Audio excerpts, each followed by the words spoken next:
Hello, so this is just going to be a really simple video about sort of improvised face masks, because the UK government is finally now actually saying, oh, they might be a good idea. You know, we've been sort of talking about this quite a bit on the channel for a while, but some nations like the Czech Republic were really quick to say everybody had to wear face masks, on public transport, or advised to wear face masks. Some other countries, are a lot slower. So what I was originally going to do is I thought I could do a video showing you how to stitch on some, straps to this and make it a bit more comfortable, and I thought actually that's kind of a bit pointless because I'm really shit at sewing. So I thought what I'd just do is basically do a video showing you different ways or different cloths, you could use for sort of face masks. So the point is, they're saying in the UK, they say if you don't own an FFP freestyle mask already, don't go out and buy one, because obviously doctors are short, which makes sense. And lots of them are ridiculously priced now anyway. So the idea is that basically, although these masks aren't like proper protective masks, the idea is that to an extent, but more other people, they stop you spreading germs from your mouth and nose as easily. The easiest way of thinking about it is obviously if you were going to sneeze or cough, you'd probably cough into a tissue or a handkerchief, wouldn't you? You'd do that. So you didn't put your germs everywhere, catch it, bin it, kill it. The idea of these sort of masks is that basically you've permanently, while you're out on public transport, got something over your nose and mouth, so, you're not getting the people who's going, coughing everywhere. So, what I thought I'd do in this video is basically explain the quick difference between these and proper masks, because I've got some handy, and sort of an improvised thing on making masks. So, with all these things, if you wanted to do it to a better extent, you could do. So, obviously, this is what we'd call a proper mask, really, because it's, P3 rated, designed for stopping particles. As we covered in another video, you could put a bit of paper or something in there, in the exhale valve, to kind of do what we're going to do here. So, in all honesty, something like this is way better. If you've got something like this, you might as well wear this, because you're going to be protecting yourself to more of a degree, and, you're still going to protect other people. The point of these is they're not really going to protect you, they're there to protect other people. You keep seeing quite a lot of comments where people going, yeah, but this won't protect you. You're missing the point. The point of it is, if everybody is wearing them, and people don't know if they've got coronavirus or not, the whole point is that if everybody is wearing something that protects other people, it's mutually assured protection, I guess is the way you want to look at that. So right, what we've got for this video is a very cheap kind of bit of ripped bed clothing or pillow or something that I've just put through the washing machine because I didn't know what was on it. Probably best not to think. And then, that's going to be one of the things we use in this video. There's also this one, which is a Chinese sort of... what was this from? It's a helmet cover, wasn't it? But it's basically, it can be used in the same way. You could probably use a scarf or something. The main idea is that just there's some particles, between you and the outside world for breathing in and out. And what you could also get, if these are still a sensible price online, is some of these actual, old NBC facelets, and then just, put some straps on them if they didn't come with straps, because, the NBC facelets themselves are actually quite a good design. It's just a shame that the British ones have, were made out of such a weak material, they started deteriorating, as soon as you open them out of the bag. But the Dutch one, like this one's actually quite nice. So, if you could get one of these, that would be the best possible thing, because this would be very easy to wash and reuse. So there's that. So, the only thing I'm going to say, which might sound a bit weird, but bear with me, because I've just realised firsthand why this is a bad idea, is, even if you, like most sensible people should, brush your teeth and mouthwash in the morning and the evening, you might want to do it before going out with one of these masks on. The reason is, when you've got a mask on like this, a lot of the air you're breathing out is kind of lingering for a bit longer.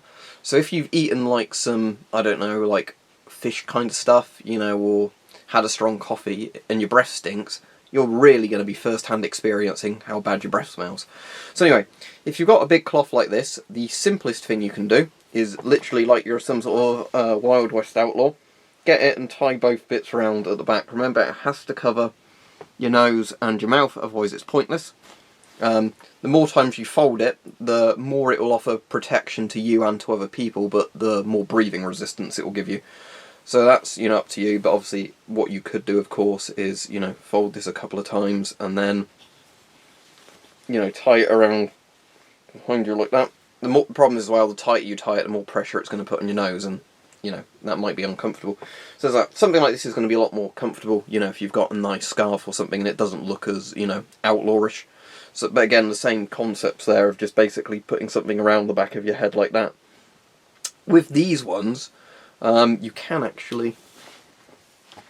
You obviously wouldn't want to go out like that, but you could do that. Now the issue is it always steams glasses up with this, because of the hot air sort of being trapped there for longer, but as you can see, the idea is that let's just do a simulation. The point is that, you know, a lot of the spittle and stuff, if you're coughing, is going to catch in there.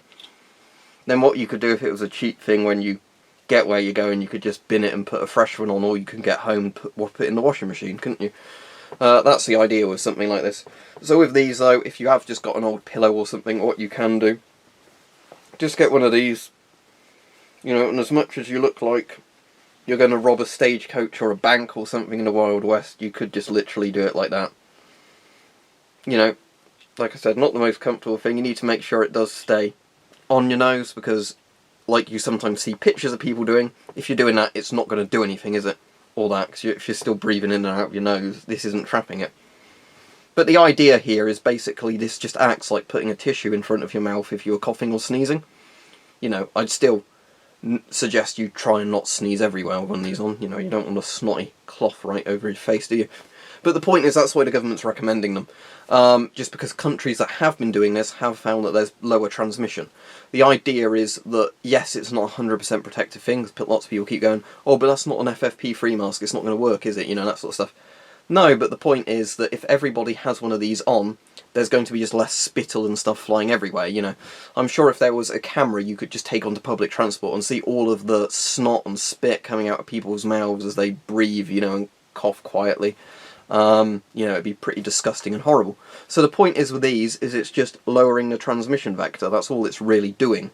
So yeah, these aren't very scientific, you know, but they did it during the Spanish flu, and it did work to an extent, and it does already seem to be working in countries that have been doing this for a while. Like, you know, Taiwan, Singapore, the Czech Republic, everywhere that was basically saying people had to wear masks or make masks, it did have an effect, because even if they weren't proper particle-rated masks, there's at least something between you. You know, it's the catch it, bin it, kill it kind of idea with a tissue, isn't it? Again, just saying, because if you're coughing and sneezing into a tissue and binning it, it's better than coughing and sneezing into your hands, getting germs everywhere, you know. Again, when you take them off, make sure you wash your hands thoroughly after taking them off, because obviously if you put it on your face, take it off, and then just chuck it somewhere and don't wash your hands, obviously you probably transferred germs from it to your hands, and then you could rub your eye or whatever. But again, the point was, they're not there to protect you as such, which is the main point to keep stressing with this, because people keep seeming to forget this. The main point with these is they're to protect other people. So the point is that when you cough and sneeze, you know, hopefully you're not doing that, but the main thing is it's kind of just lowering the velocity of the air coming out of your, you know, nose or mouth, potentially carrying a virus with it. That's the logic.